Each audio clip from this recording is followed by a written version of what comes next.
आं बिखाफोर जानानै दाबो बुङो हाग्रामा नोंथाङा जुदि हौवाब्ला गामसा गानग्राब्रा दख'ना गानग्रा नङाब्ला एसेम्ब्लियाव 4-5 तारिख एप्रिलाव फै आं नोंथांखौ चेलेन्ज खालामो। लोरबांथि माने हाग्रामानि थाखायल'सो बिपिएफ दं नालाय बिपिएफ हिसाबैथ' गैलानो हाग्रामा गैयाबानो बिपिएफ गैखाया। खिन्थु मोनसे खोन्थाया डेम'क्रेसि होननाय मोनसे हादोराव वान पार्टि वान मेन वान फिल'सफि वान आइडिय'ल'जि बे मालाबाबो एक्सेप्ट जाया।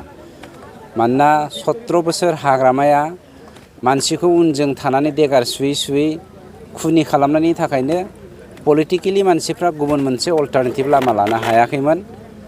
बेनि जाहोनाव गिनानै बिसोरो थाखोमादोंमोन, रायजो राजाफ्रा सिरि थादोंमोन।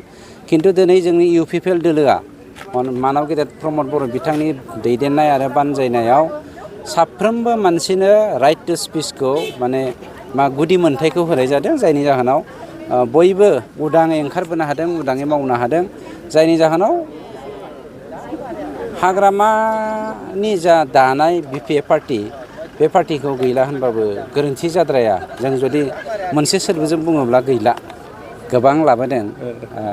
गोबां लाबोनायनि गुबै माबायानो जादों नैबे 4 आरो 5 माबायावहाय एप्रिल दानाव जोंहा एसेम्ब्लि जागोन। बे एसेम्ब्लिनि गेजेरजों बिथांमोना हानि बाथ्राखौ लानानै गोबां कुइसन सोंनो नागिरदों। आं नोंथांमोननि मिडियानि गेजेरजों बिथांमोनखौ कुइसन खालामहरदों आरो नोंथांमोनाबो लोगो हमबा खालाम।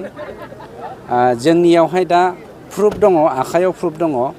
बिथांमोना propose reserve forest and reserve forest बे मोननै खोन्दोनि हाग्रा ओनसोलनि हायाव बिथांमोना हाग्राखौ दंफां लाइफांखौ दानख्रुबजोबनानै गावसोरो हाजार हेक्टर हायावहाय बिगा नङा हाजार हेक्टर हायावहाय बिथांमोना साहा बागान राबार बागान गायदों।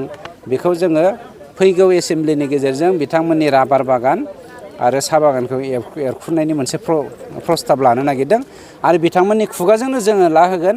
मानोना बिथांमोना डिस्ट्रयारफ्रा माबोरै दिनै मोनसे हालामखौ जौगाहोफिननो थाखाय मोथांखोर खालामनो थाखाय एफरेस्टेसननि थाखाय मोनसे प्रजेक्ट लागोन बिथांमोननोनो जोङो दायित्वखौ होनाय जागोन।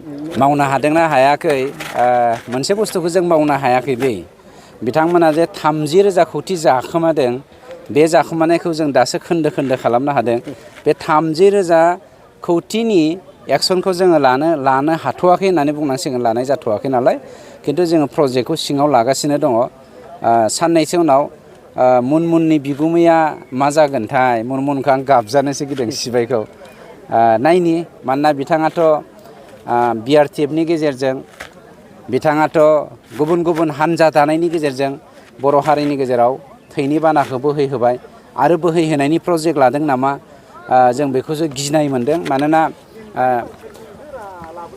हाग्रामा महिलारि बिथाङा गावनि बिबोनां मुनमुन ब्रह्मनि गेजेरजों जोंनि मानब गेदेर प्रमद बर' बिथांनि सरकारखौ थैग्लुंनाय सिथारग्लुंनायनि अनजिमाया बारा जाबाय होननानै जेब्ला बिथाङा मोनसे रायजो राजानि सिगाङाव नंखाय स्टेटमेन्ट होयो, बे स्टेटमेन्ट होनायनि गेजेरजों जों मोनसे मोनामनायसो मोनदों, मोनसे हमदांनोसो हादों।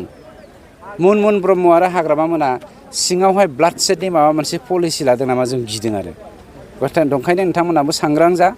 बिथांमोना बबेथिं थाङो बबेथिं मायो हयथ' बिथांमोना जिखुनु मुहुर्तआवनो लानजाय साखोनो हागौ, बेखौ जों नोजोर होनांगोन। हाग्रामा बिथाङा जे बुंबाय थादों गुबुन नोंथांमोननि जिथु पार्टि बेखौ बुंनायनि लाइसेन्सआ जाथ'वाखै होननानै, दा मा ओंथि थानो हागौ बे बाथ्रायाव? बुंनायनि लाइसेन्स माने रायनायनि लाइसेन्स मोनाखै होननानै बुंबाय थादों। रायनायनि लाइसेन्स माने जाम्बाया मोनसे खोन्थाखौ मानो क्लियार बुङाखै।